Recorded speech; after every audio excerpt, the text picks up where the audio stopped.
आधुनिक भारत के अंतर्गत भारत में अंग्रेजों का साम्राज्य विस्तार पढ़ा रहा हूं मैं।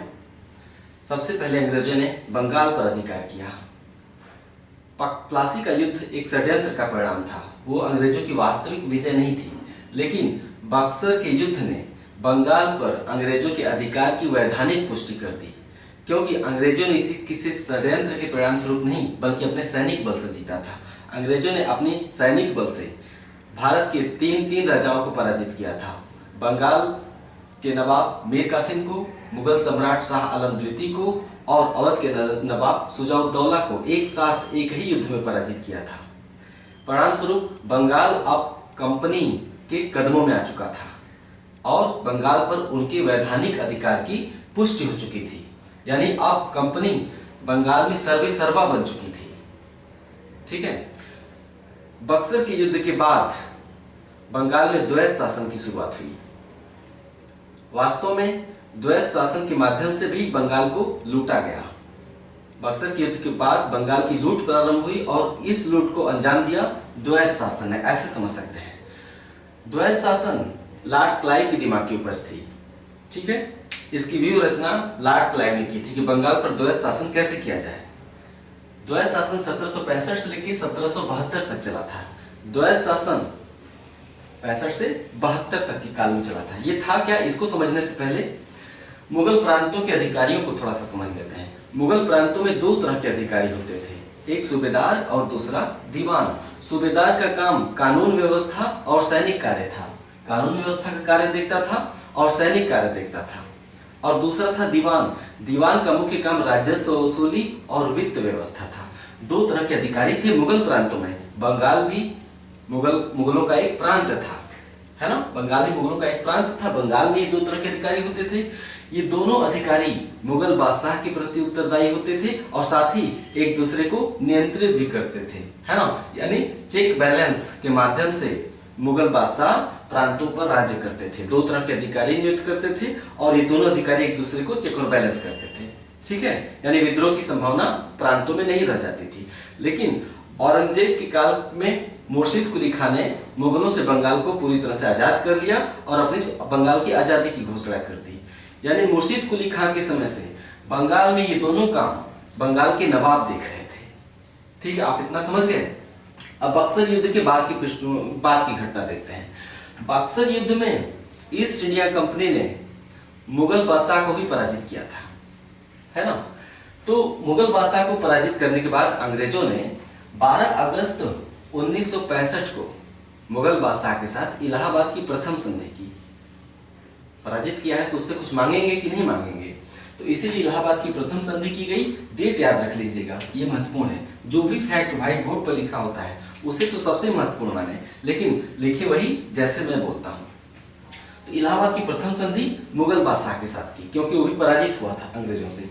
संधि में मुख्य बात ये थी कि अंग्रेजों ने कहा कि आप मुझसे 26 लाख रुपए वार्षिक लीजिए। हर वर्ष हम आपको 26 लाख रुपए वार्षिक देंगे। किसे? मुगल बादशाह को। बदले में मुझे क्या चाहिए?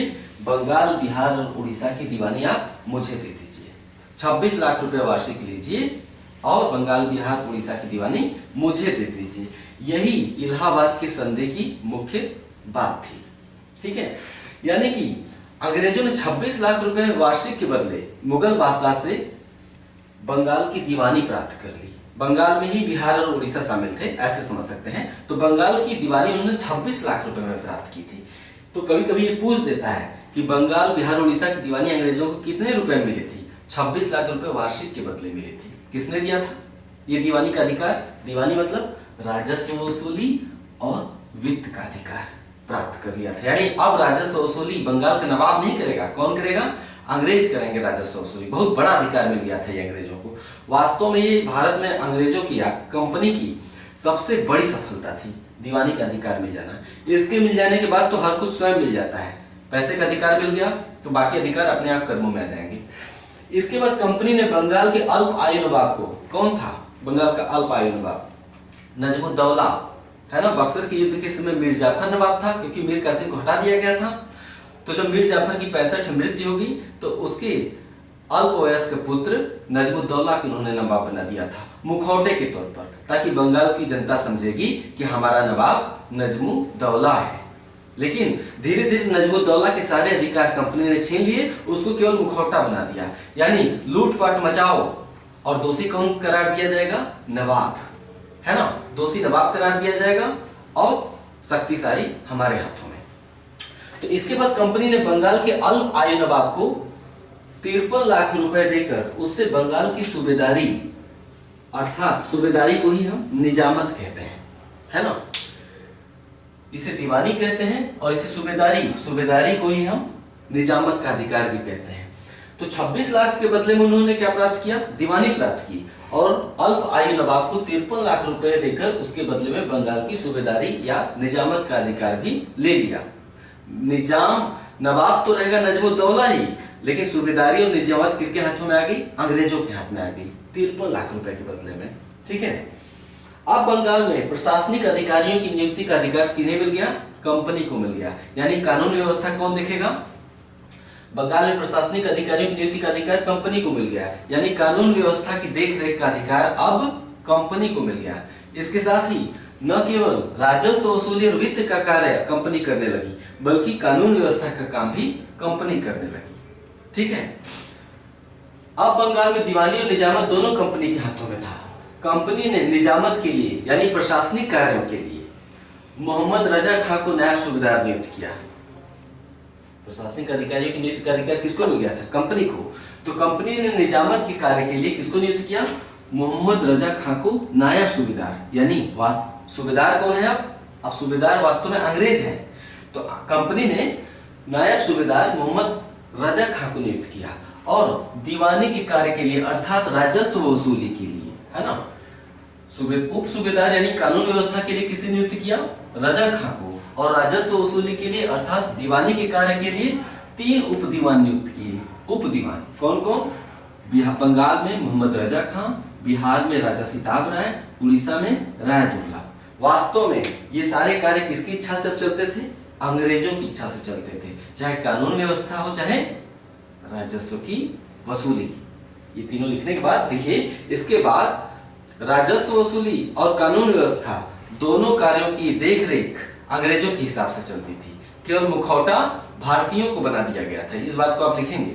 यानी इच्छा और नियंत्रण तो अंग्रेजों का था, लेकिन मुखौटा नवाब सहित भारतीयों को बना दिया गया था। ठीक है, द्वैत शासन क्या है आप समझते हैं। द्वैत शासन जिसका जन्मदाता लॉर्ड क्लाइव को माना जाता है और जिसकी शुरुआत 1765 ईस्वी में मानी जाती है। ठीक है, उसका मूल तत्व यह था कि बंगाल में वास्तविक निजामत और दीवानी का वास्तविक अधिकार, बंगाल में निजामत और दीवानी का वास्तविक अधिकार तो कंपनी के हाथों में था, 26 लाख रुपए के बदले में और 53 लाख रुपए के बदले में, है ना, कंपनी के हाथों में था। लेकिन उत्तरदायित्व तो किसका था?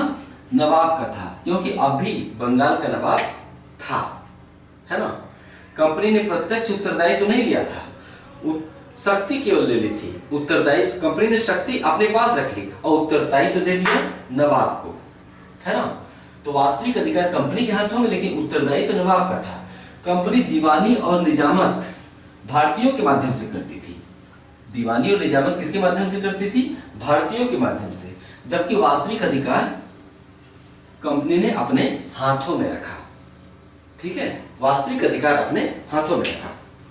नेक्स्ट, यानी एक तरफ तो उत्तरदायित्व विहीन अधिकार कंपनी का, उत्तरदायित्व विहीन अधिकार, अधिकार तो है लेकिन उत्तरदायित्व तो नहीं है, और दूसरी तरफ अधिकार विहीन उत्तरदायित्व नवाब का। अधिकार विहीन उत्तरदायित्व नवाब का, उत्तरदायित्व तो है कोई भी गड़बड़ी करने के लिए, लेकिन कोई भी गड़बड़ी हो तो उत्तरदायित्व नवाब का, लेकिन अधिकार उसके पास नहीं है, है ना।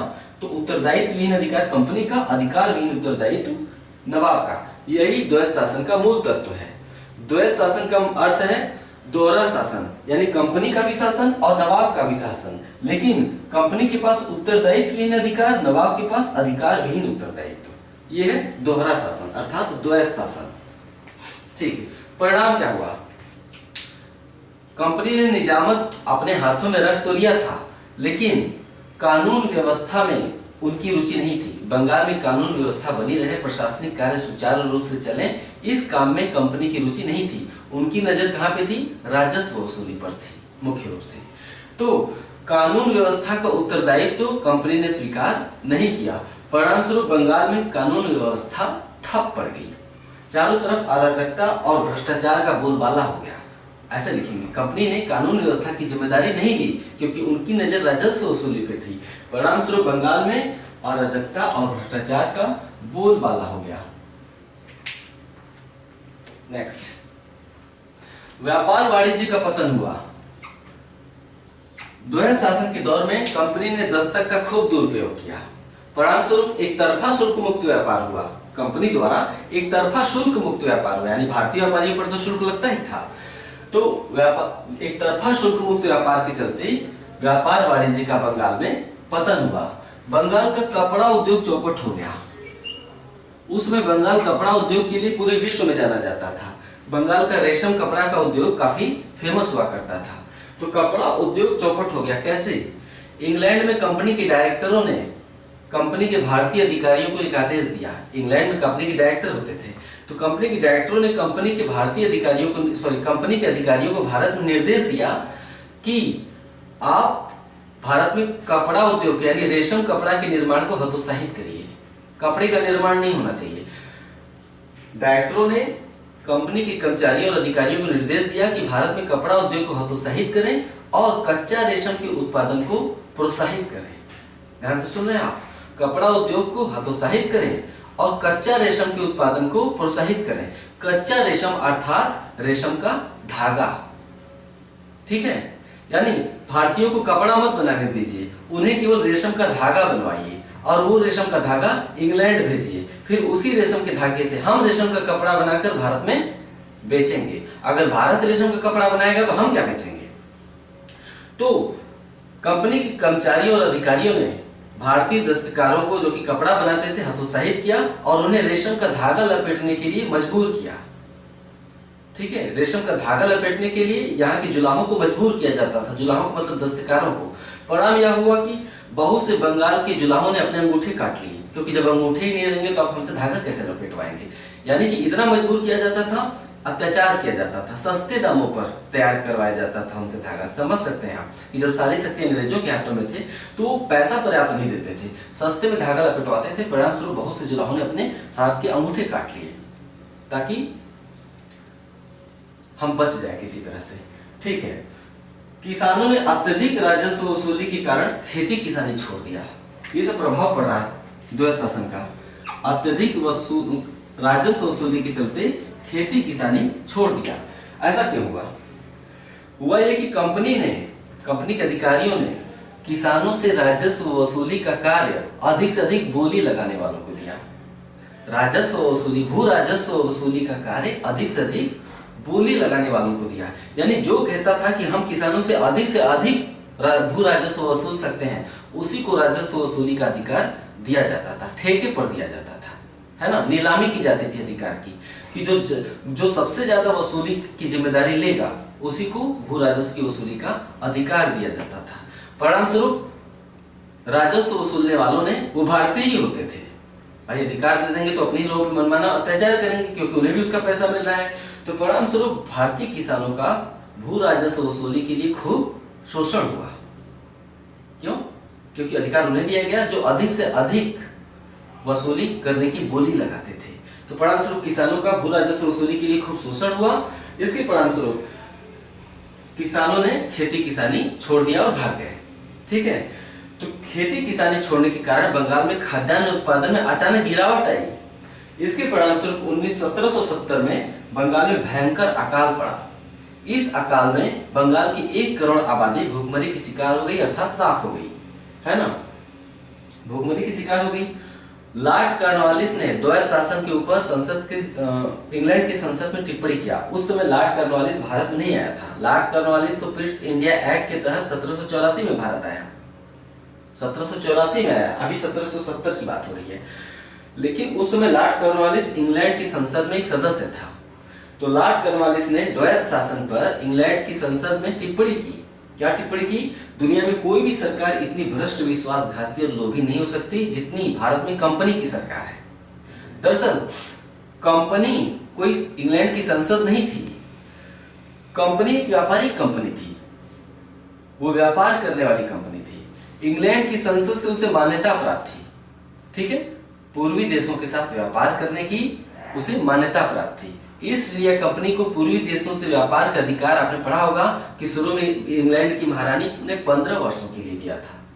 ठीक है, इंग्लैंड की महारानी ने 1600 ईस्वी में 31 दिसंबर 1600 ईस्वी को ईस्ट इंडिया कंपनी को पूर्वी देशों से व्यापार करने का अधिकार 15 वर्षों के लिए दिया था। इसे व्यापार का चार्टर कहा जाता था। चार्टर, हर 15 साल बाद इस चार्टर का नवीनीकरण किया जाता था, यानी 15 साल बाद कंपनी के व्यापार का अधिकार समाप्त हो जाता था तो कंपनी फिर से चार्टर का नवीनीकरण करती थी संसद के पास जाके। ठीक है, तो संसद की बुराई नहीं थी इंग्लैंड की संसद की। संसद तो नजर रखने का प्रयास करती थी, लेकिन इतने दूर देश में कंपनी पर पूरी तरह से नजर कैसे रखा जाए, है ना। तो इसी पर कॉर्नवालिस ने ये टिप्पणी की थी। प्रसिद्ध भारतीय इतिहासकार के.एम. पनिक्कर ने, हाँ इसमें एक चीज भूल गया, कॉर्नवालिस ने इंग्लैंड की संसद में द्वैध शासन के बारे में कहा था, यानी 1765 से 1772 के काल के बारे में कहा था। 1765 से 1772 के काल में कहा था कि दुनिया में कोई भी सरकार इस काल में इतनी भ्रष्ट, विश्वासघाती, लोभी नहीं है जितना कि भारत में कंपनी की सरकार। साथ ही प्रसिद्ध भारतीय इतिहास के पनिक्कर ने इस काल को, द्वैध शासन के काल को, यानी 65 से 72 तक के काल को बेशर्मी और लूट का काल कहा। ठीक है, हमने इतना कुछ पढ़ाया बताया, लॉर्ड कॉर्नवालिस पर बहुत बात नहीं हुई, यानी गवर्नर जनरलों की बात भी साथ में चलनी चाहिए। जो जरूरी बातें हैं गवर्नर जनरलों की वो मैं बताता हुआ चलूंगा, लेकिन मेरा बल अभी अंग्रेजों द्वारा भारत में साम्राज्य विस्तार पर है ना। गवर्नर जनरलों की स्टडी के लिए एक अलग चैप्टर होगा जिसमें आप गवर्नर जनरलों के प्रमुख कार्यों का अवलोकन करेंगे। फिर भी यहाँ पे इतना उल्लेखित कर दूं कि लॉर्ड कॉर्नवालिस ने कुछ प्रशासनिक सुधार भी किए थे। लॉर्ड कॉर्नवालिस को 1758 में बंगाल का गवर्नर बना दिया गया था, देखरेख की जिम्मेदारी दे दी गई थी गवर्नर के रूप में। 1758 में कॉर्नवालिस कह रहा हूं मैं, लॉर्ड क्लाइव ने कुछ प्रशासनिक सुधार किए, जैसे कि उसने भारतीय अधिकारियों से अंग्रेजों को उपहार प्राप्त करने पर रोक लगा दी कि आप भारतीय अधिकारियों से, नवाब हो चाहे अन्य अधिकारी, उनसे उपहार प्राप्त नहीं करेंगे। साथ ही क्लाइव ने कंपनी के कर्मचारियों द्वारा निजी व्यापार के लिए दस्तक के दुरुपयोग पर भी रोक लगा दी। ठीक है, अंग्रेजों द्वारा दस्तक के दुरुपयोग पर भी क्लाइव ने रोक लगा दी। तीसरा सुधार उसने क्या किया था, उसने, लॉर्ड क्लाइव ने 1767 में अंग्रेज सैनिकों को जो दोहरा भत्ता दिया जाता था, ठीक है, यानी कि अंग्रेजों की 3 प्रेसिडेंसियां होती थी, कलकत्ता प्रेसिडेंसी, मुंबई प्रेसिडेंसी और मद्रास प्रेसिडेंसी। जो अंग्रेज सैनिक इस प्रेसिडेंसियों के बाहर जाकर काम करते थे उन्हें दोहरा भत्ता दिया जाता था। ठीक है, तो लॉर्ड क्लाइव ने 1767 में अंग्रेज सैनिकों को दिए जाने वाले दोहरे भत्ते पर रोक लगा दिया और कहा कि दोहरा भत्ता उन्हीं सैनिकों को मिलेगा जो सिर्फ और सिर्फ बंगाल प्रेसिडेंसी में काम करेंगे, यानी बंगाल बिहार में काम करेंगे। इसके खिलाफ अंग्रेज अधिकारियों और सैनिकों ने प्रतिक्रिया की, विशेष रूप से इलाहाबाद और मुंगेर, इलाहाबाद बंगाल में तो पड़ता नहीं था, तो इलाहाबाद और मुंगेर के अंग्रेज सैनिकों ने प्रतिक्रिया की। इसे ही श्वेत विद्रोह का नाम दिया जाता है। प्रतिक्रिया कैसे दी कि अगर आप दोहरा भत्ता हमें नहीं देंगे तो हम तुरंत त्याग पत्र दे देंगे, हम काम आगे जारी नहीं रखेंगे। इसे ही श्वेत विद्रोह की संज्ञा दी जाती है। ये सवाल पूछा जाता है कि श्वेत विद्रोह किसके काल में हुआ था, आप कहेंगे लॉर्ड क्लाइव के काल में हुआ था। ठीक है, ये था दोहरा शासन, द्वैध शासन। बंगाल पर अधिकार पूरी तरह से हो गया है अब अंग्रेजों का। इसके बाद हम मैसूर पर अंग्रेजों के अधिकार के बारे में बात करेंगे अगले वीडियो में। नमस्कार।